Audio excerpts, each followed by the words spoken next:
ఆ యజమానుడు ఎలాగైతే దూర దేశాంతరం పోయి తన దాసుల దగ్గర లెక్క చూసుకోవడానికి ఎలాగైతే వచ్చాడో, రేపు యేసు ప్రభువు కూడా పరలోకము నుండి ఆయన సంఘం దగ్గర లెక్క చూసుకోవటానికి రాబోతున్నాడు.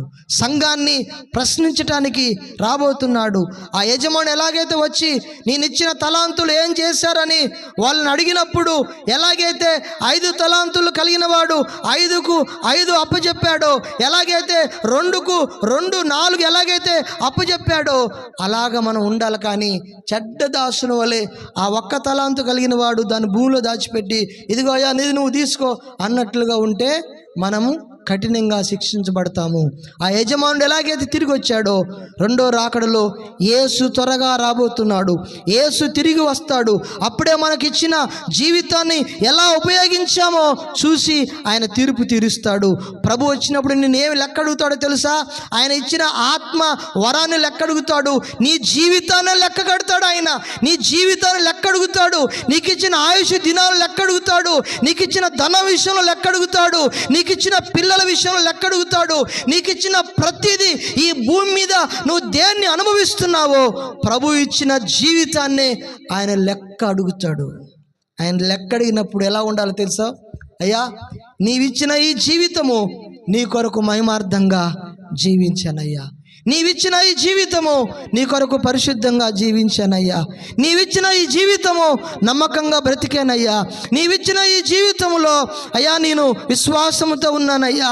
నీవిచ్చిన ఈ జీవితము ద్వారా, ఈ ప్రవర్తన ద్వారా కొంతమందిని నేను నీ వైపు ఆకర్షించగలిగాను ప్రభువా. నీవిచ్చినటువంటి ఈ జీవితంలో నేను అన్ని విషయాలలో నమ్మకంగా ఉన్నాను ప్రభు అని చెప్పగలిగే దమ్ము, ధైర్యం ఉన్న వ్యక్తే పరలోక రాజ్యానికి వెళ్తాడు.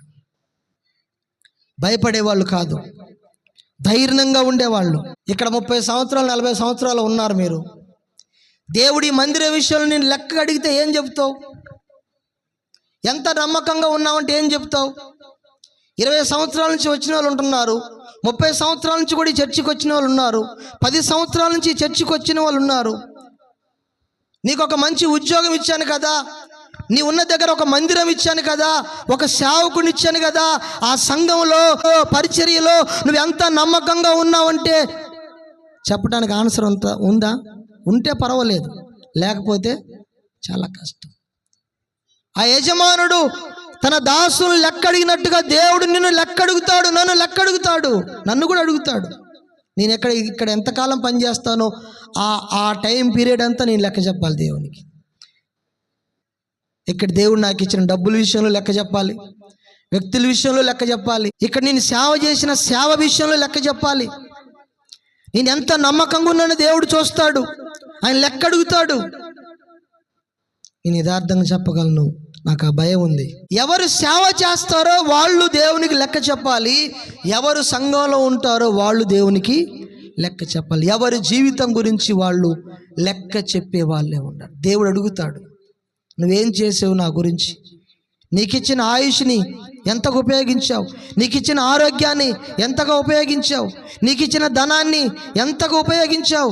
నీకు ఇచ్చినటువంటి పిల్లల విషయంలో నువ్వేం చేశావు? ప్రతి విషయంలో పిన్ టు పిన్ దేవుడు ఒక దినాన ఆయన రాకడలో వచ్చినప్పుడు లెక్క కడతాడు. చూడండి, 2వ కొరింథీ పత్రిక 5వ అధ్యాయము 10వ వచనంలో పౌలు కొరింథీ సంఘానికి తెలియజేస్తూ ఉన్నాడు. ఎందుకనగా తాను జరిగించిన క్రియల చొప్పున అవి మంచివైనను సరే చెడ్డవైనను సరే దేహముతో జరిగించిన వాటి ఫలమును ప్రతి వాడును పొందునట్లు మనమందరము మన క్రీస్తు న్యాయపీఠం ఎదుట ప్రత్యక్షము కావలెను. ఎవరి న్యాయపీఠం? న్యాయపీఠం ఎదుట, క్రీస్తు న్యాయపీఠము ఎదుట మనం ప్రత్యక్షం కావాలి. ఎందుకు? ఒకరోజు మనము తీర్పులో ఉండాలి.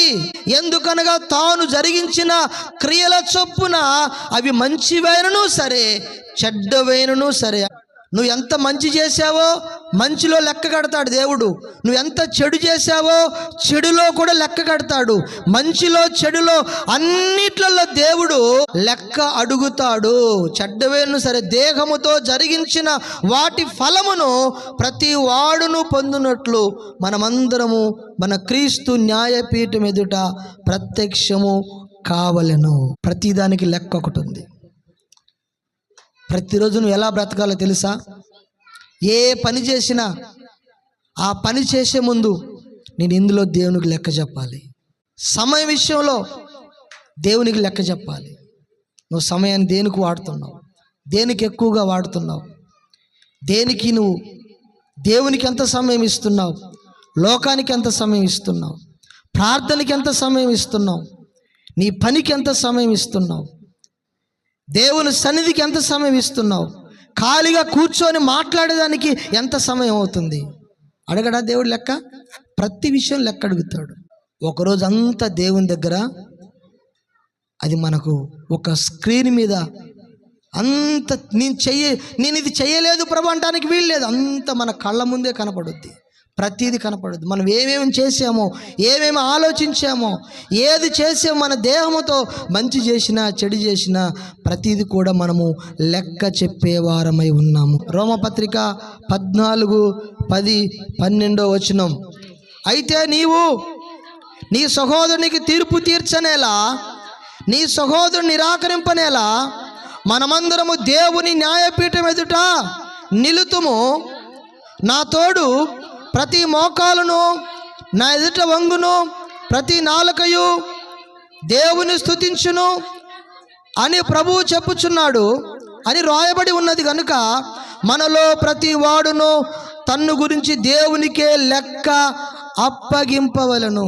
ప్రతి విషయంలో పురుషులైనా స్త్రీలైనా ఎవరైనా సరే దేవుని దగ్గర ప్రతి విషయంలో నువ్వు లెక్క అప్పచెప్పాలి. నేను లెక్క అప్పచెప్పాలి.